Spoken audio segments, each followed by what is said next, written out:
I decided to do something a little crazy, and I kind of regret it. Using dark science, cloning, secrets only the Sith knew, I've actually created a copy of myself. My only hope at bringing him back to normal is by showing him the joy of the 2020 summer LEGO Star Wars sets.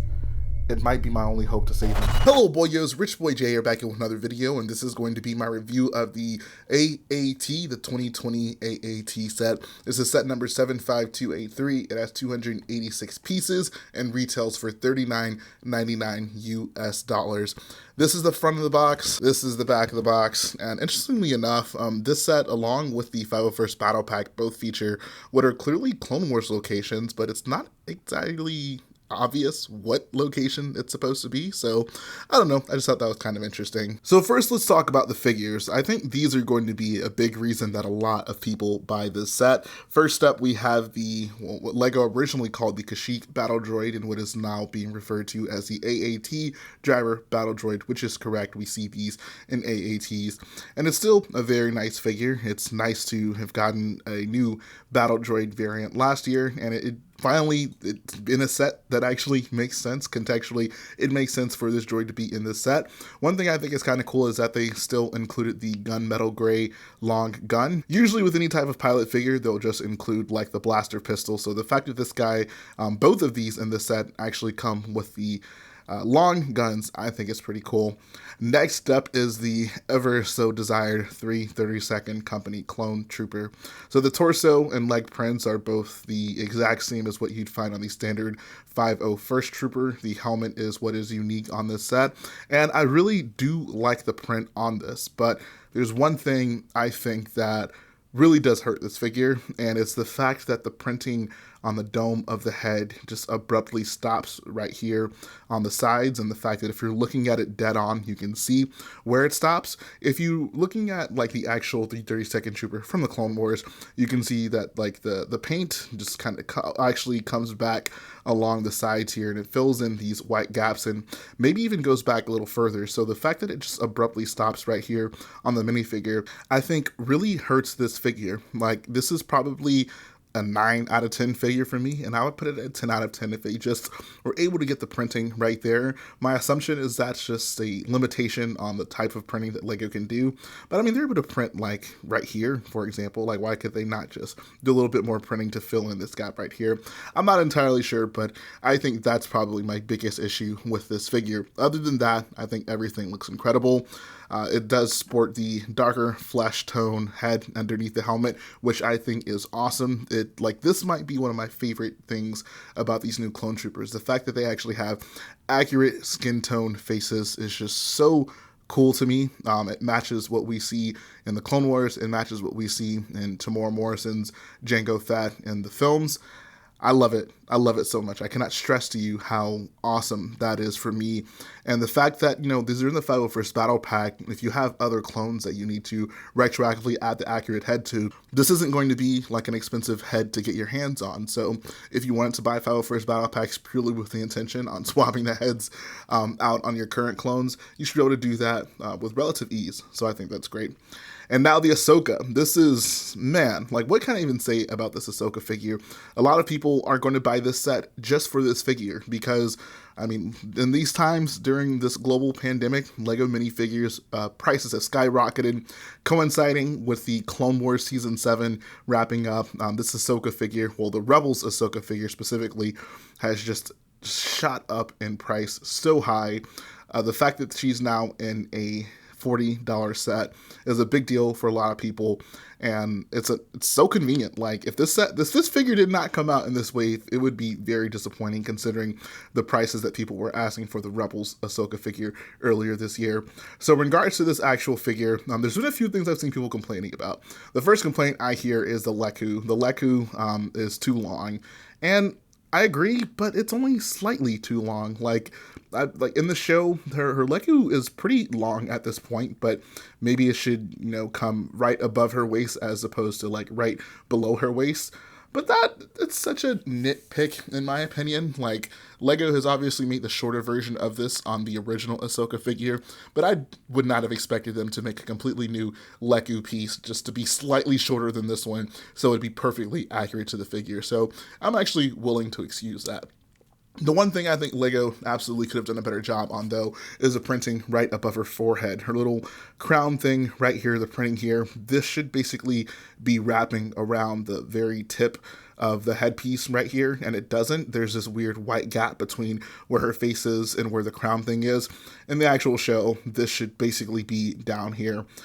We've seen Lego print right here multiple times. In fact, the other two Togruta figures have printing right on the edge of the head right here. So I'm not really sure why Lego didn't do it that way. It could have been like the reference material they got looked like this, but it's very unfortunate because I think if this was just slightly lower, this would be an almost perfect figure for me.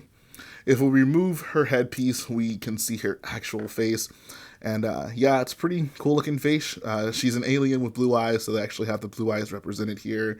She does have a double face. It's slightly more angry on the other side. The printing on her torso and pants, I think, is just awesome. I love that they're using that reflective print here. It looks very nice there. And then you have the boots at the bottom, and then just to really highlight the back printing as well.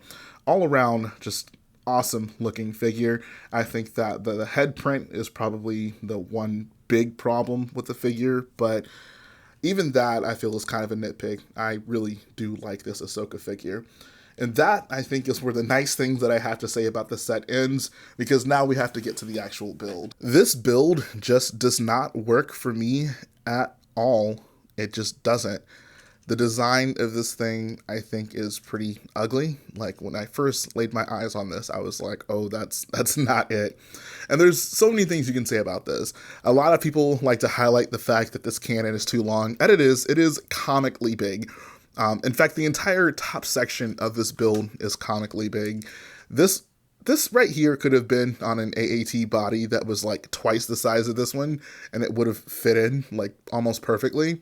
But the fact that it's on an AAT of this scale is just very disappointing because it's just all too big. Like, all of it is oversized. Like, there's not one part of the top of this AAT cannon area that is not oversized. The cannon, this part that connects to the cannon, the actual part where the troop would sit, it's just all too big.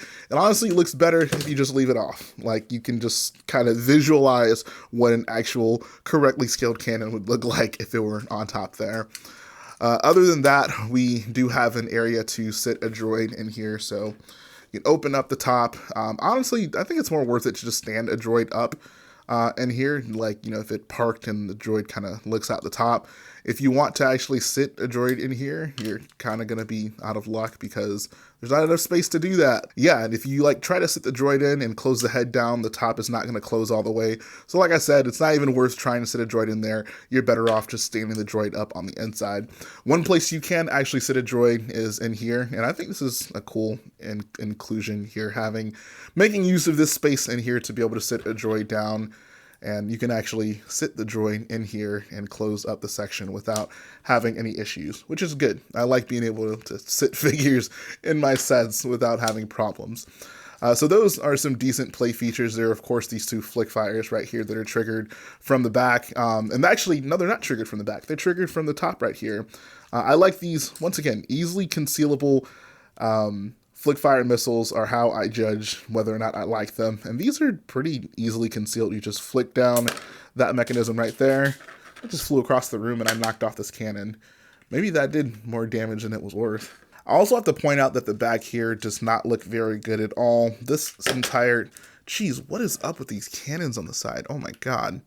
The back here is just, it looks so unfinished. That's very unfortunate. Like, they could have at least made it dark blue to where it kind of looked like it made sense to be right here and it was part of the vehicle, but it just looks like this apparatus that they've just thrown in here to basically keep the ship leveled from tipping backwards, which just, it does not look good at all in my opinion. It just looks very unfinished. Like, from the front, you know, it looks like a cohesive design, right? But from the back, This is just such an eyesore. But those things aren't even what I think is the worst thing about this set. My biggest issue with this set is the fact that they're using these giant fender pieces as the front shaping of this. I just think that this is not the correct shape at all, which is very unfortunate because Lego's done 2 AATs where they got this shape correct. If you look at the original one and even the 2009 one, they were using the dish pieces. And I mean, I hate to compare this thing to a mock because it's totally unfair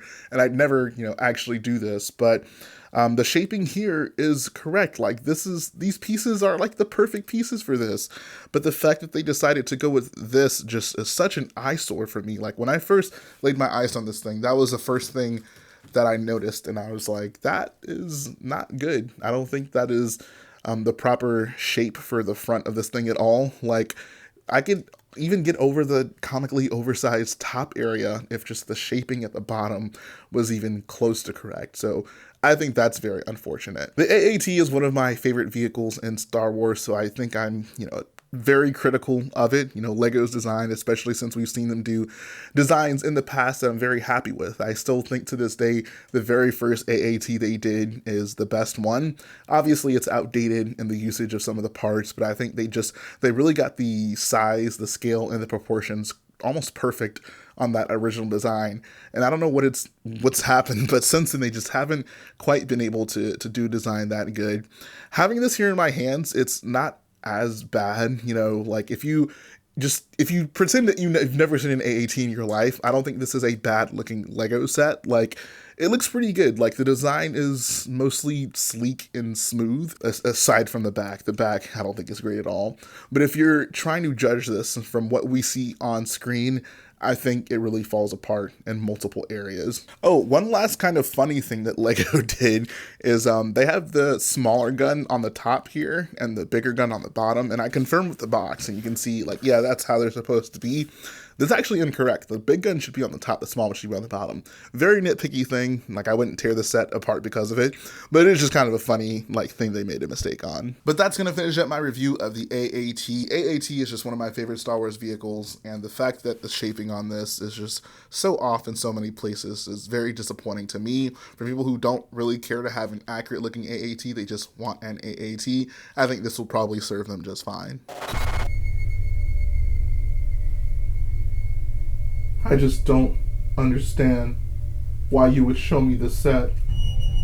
I didn't care for the 2014 version. What makes you think this is going to be any better? Well, Benny, it's better because it's blue.